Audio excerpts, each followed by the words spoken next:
প্রতিমন্ত্রীদের সরকারি বাসভবন বরাদ্দ সম্পন্ন। কে উঠছেন কোন বাংলোয়, চূড়ান্ত তালিকা প্রকাশ।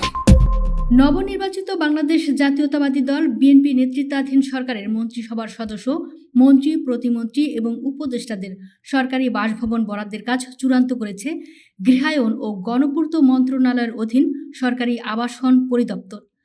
নানা গুঞ্জন ও জল্পনা কল্পনার অবসান ঘটিয়ে সরকার প্রধান হিসেবে প্রধানমন্ত্রী তারেক রহমানের জন্য চূড়ান্ত করা হয়েছে রাষ্ট্রীয় অতিথি ভবন যমুনা। বুধবার আনুষ্ঠানিকভাবে নতুন মন্ত্রী প্রতিমন্ত্রীদের বাসা বরাদ্দের এই তালিকা সম্পন্ন করা হয়। দায়িত্ব গ্রহণের পরপরই প্রশাসনিক কার্যক্রমে গতি আনতে দ্রুততার সঙ্গে এই আবাসন ব্যবস্থা নিশ্চিত করা হয়েছে। পররাষ্ট্রমন্ত্রীর বাসভবন অপরিবর্তিত। নতুন সরকারের পররাষ্ট্রমন্ত্রী হিসেবে দায়িত্ব পাওয়া খলিলুর রহমান আগে থেকে মিন্টু রোডের ৩৩ নম্বর বাংলোতে বসবাস করছেন। ডক্টর ইউনূসের নেতৃত্বাধীন অন্তর্বর্তীকালীন সরকারের তিনি জাতীয় নিরাপত্তা ও উপদেষ্টা হিসেবে দায়িত্ব পালন করেছিলেন। নতুন সরকারে তাকে পররাষ্ট্রমন্ত্রীর দায়িত্ব দেওয়ায় তিনি আগের বরাদ্দকৃত এই ৩৩ নম্বর বাংলোতেই থেকে যাচ্ছেন বলে পরিদপ্তর নিশ্চিত করেছে। হেয়ার রোড ও বেইলি রোডের ভিআইপি বাসিন্দা। রাজধানীর অভিজাত ও সুরক্ষিত এলাকা হেয়ার রোড এবং বেইলি রোডে থাকছেন সরকারের বেশ কয়েকজন হেভিওয়েট মন্ত্রী।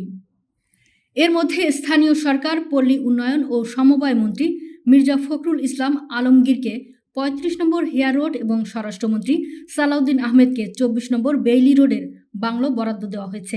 এছাড়া মুক্তিযুদ্ধ বিষয়ক মন্ত্রী অবসরপ্রাপ্ত মেজর হাফিজউদ্দিন আহমেদকে ৫ নম্বর হেয়ার রোড, সমাজকল্যাণ মন্ত্রী ডাক্তার আবু জাফর মোহাম্মদ জাহিদ হোসেনকে ২৫ নম্বর বেইলি রোড, আইনমন্ত্রী মোহাম্মদ আসাদুজ্জামানকে ১ নম্বর হেয়ার রোড, পানি সম্পদ মন্ত্রী শহীদ উদ্দিন চৌধুরী এনিকে ৬ নম্বর হেয়ার রোড এবং প্রধানমন্ত্রীর উপদেষ্টা ইসমাইল জবিউল্লাহকে ২ নম্বর হেয়ার রোডের বাংলো বরাদ্দ দেওয়া হয়েছে। পাশাপাশি বিএনপির শীর্ষ নেতা মির্জা আব্বাস ও নজরুল ইসলাম খানকেও বেইলি রোডের অভিজাত বাংলো বাড়ি বরাদ্দ দেওয়া হয়েছে। মিন্টু রোডের মন্ত্রীপাড়ায় যারা থাকছেন, ঐতিহ্যবাহী মিন্টু রোড, যা যুগ যুগ ধরে দেশের মন্ত্রীপাড়া হিসেবে পরিচিত, সেখানে বরাদ্দ পেয়েছেন মন্ত্রিসভার এক ঝাঁক গুরুত্বপূর্ণ সদস্য। ধর্মমন্ত্রী কাজী শাহ মোফাজ্জল হোসেন কায়কোবাদকে ৭ নম্বর মিন্টু রোড, ভূমিমন্ত্রী মিজানুর রহমান মিনুকে ২ নম্বর মিন্টু রোড এবং সংস্কৃতি মন্ত্রী নিতাই রায় চৌধুরীকে ৫ নম্বর মিন্টু রোডের বাংলো দেওয়া হয়েছে।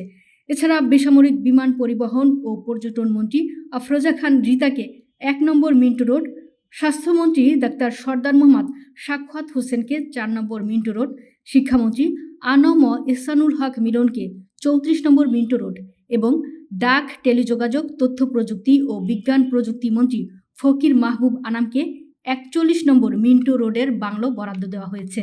গুলশান ও ধানমন্ডিতে থাকছেন যেসব মন্ত্রী, সব মন্ত্রীকে হেয়ার বা মিন্টু রোডের নির্দিষ্ট গণ্ডিতে সংকুলন করা সম্ভব না হয় কয়েকজন গুরুত্বপূর্ণ মন্ত্রীকে শহরের অন্যান্য অভিজাত এলাকায় বাসা দেওয়া হয়েছে।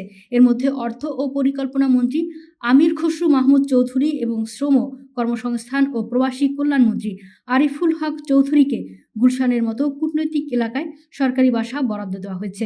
অন্যদিকে সড়ক পরিবহন ও সেতুমন্ত্রী শেখ রবিউল আলমকে ধানমন্ডিতে সরকারি বাসভবন বরাদ্দ দেওয়া হয়েছে। সরকারি আবাসন পরিদপ্তরের কর্মকর্তারা জানিয়েছেন, বরাদ্দকৃত বাসভবনগুলোতে টুকটাক সংস্কার ও পরিষ্কার পরিচ্ছন্নতার কাজ দ্রুত গতিতে এগিয়ে চলছে। আগামী কয়েকদিনের মধ্যেই মন্ত্রী ও প্রতিমন্ত্রীরা তাদের নিজ নিজ দাপ্তরিক ব্যস্ততার ফাঁকে নতুন এই বাসভবনগুলোতে উঠতে শুরু করবেন।